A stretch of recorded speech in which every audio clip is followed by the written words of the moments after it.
Debo confesar que cuando decidí escribir esta novela, todavía nadie había tenido la ocurrencia de hacer una ley para organizar la memoria ajena, que es una manera de ordenar y priorizar, a saber por qué, los recuerdos de los demás.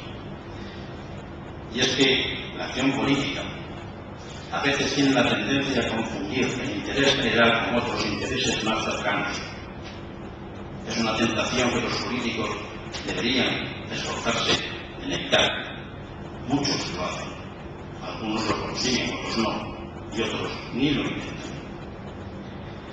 Digo esto porque la interpretación de los hechos nunca es uniforme, y por ese motivo la verdadera historia solo puede ser comprensible a partir de la memoria colectiva de todos los que tuvieron algo que ver con ella.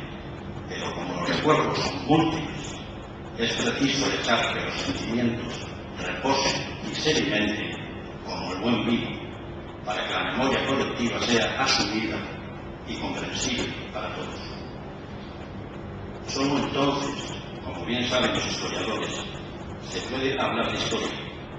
Por eso, la memoria histórica queda fuera del alcance de una ley, por bien intencionada que esté y por más apoyos que suscite.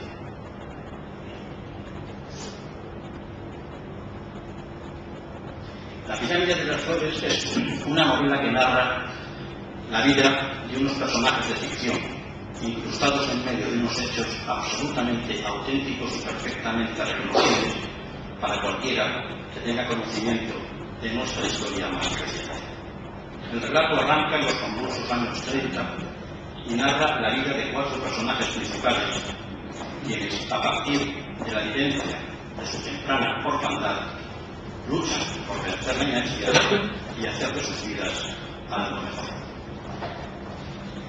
Ellos son hijos de unos padres violentamente desaparecidos bajo la influencia de sus circunstancias personales, circunstancias que les llevan a interpretar el papel que el destino les tenía asignado en un aleatorio reparto de papeles, en la inmensa tragedia que asoló a España en los últimos años 30. Son 4 historias y 4 memorias tan reales como distintas. Joaquín es hijo de un militar muerto en acción de guerra en Madrid. Piluca es hija de un farmacéutico paseado por los rojos en un pueblo cercano a Zaragoza.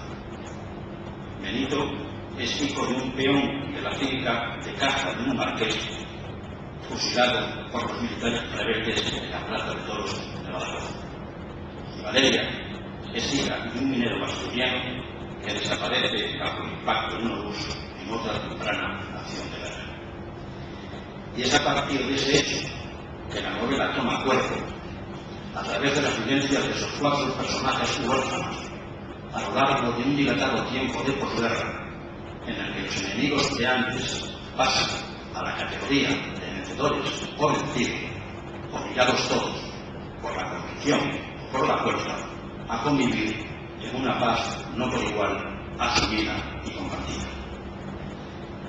Y es que más allá de sus orígenes, Joaquín, Piluca, Benito y Valeria se empeñan en descubrir su verdadera identidad entre fachas azules victoriosos y rojos derrotados, pero también entre otros muchos más descoloridos, quienes acordes con el paso del tiempo que siempre templa las pasiones, terminan por imponer su color descolorido por encima de cualquier color dominante.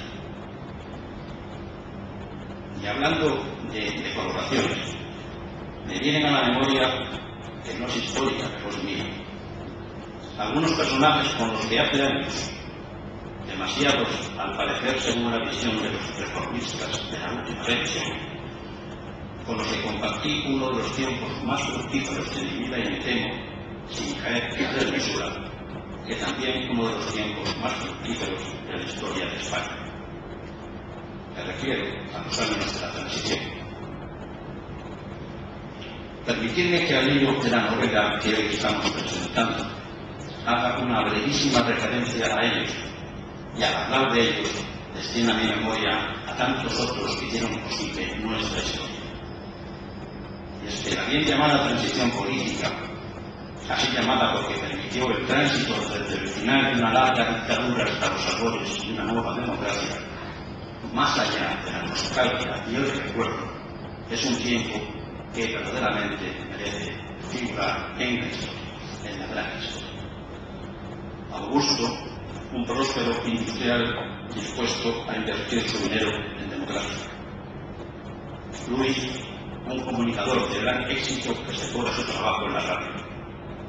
Fidel, un comunista confeso con muchos años de cárcel que solo pide respeto. Ellos, como tantos otros, tuvieron la generosidad de arriesgar algo importante de sus vidas para contribuir a la realización de un país mejor. Hay quien dice que toda novela tiene su mensaje. Modestamente he de reconocer que cuando yo me puse a escribir La pirámide de las flores, no tenía otra pretensión de transmitir, a través de un relato atractivo, una visión conciliadora y positiva de la más reciente historia de mi país, que es España. Pero tampoco se puede ocultar que quien algo escribe, bueno o malo, siempre refleja la realidad en la que está inmerso. De ahí viene mi intención de fundir dos realidades, la que he vivido con la que me han contado, la que modestamente protagonicé, con la que solo pude ser testigo, la que hoy es mi realidad, con la que se arraigan mis recuerdos. Y es que La pirámide de las flores presenta al juicio del lector la posibilidad de analizar realidades diferentes y con ello otras tantas interrogantes. ¿Hubiera sido posible la transición sin tantos años de posguerra? Naturalmente asumo que habrá quien me señale con el dedo acusador del anatema por tratar de descubrir algo que no sea malo en el franquismo. Bien está, lo tengo aquí. Pero pregunto, ¿todo lo que se hizo en España desde 1940 a 1975 estuvo mal hecho? Yo creo, a pesar de la ley, para la memoria histórica, que no.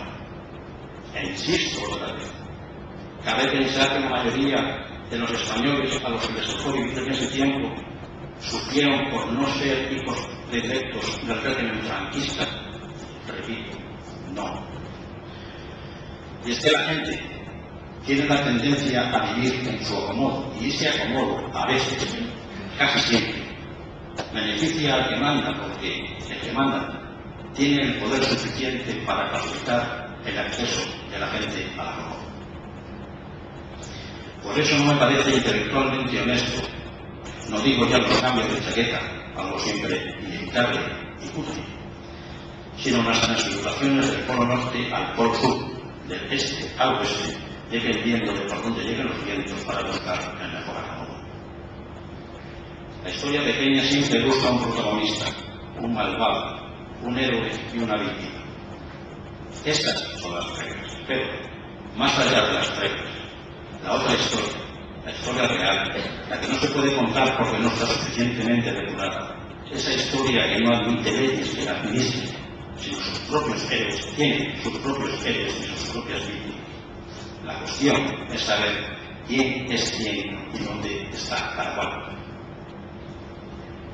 A esa pregunta trata de responder La pirámide de las flores a través de los cuatro protagonistas principales y algunos otros personajes secundarios más, quienes al su calle y en cada momento mandan, viven o ven enchufados, especuladores, mandamás educación, chulos, uniformes y otros aprovechados en general, que conforman una sociedad ruin y sin horizontes.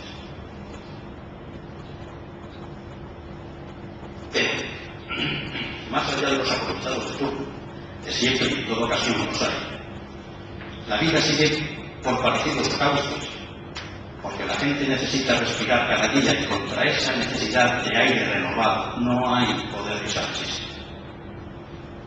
Es inútil, por tanto, hacer de la memoria una historia de buenos y malos. Es inútil manipular los hechos, porque la realidad es muy testaruda y ahí está para demostrarlo.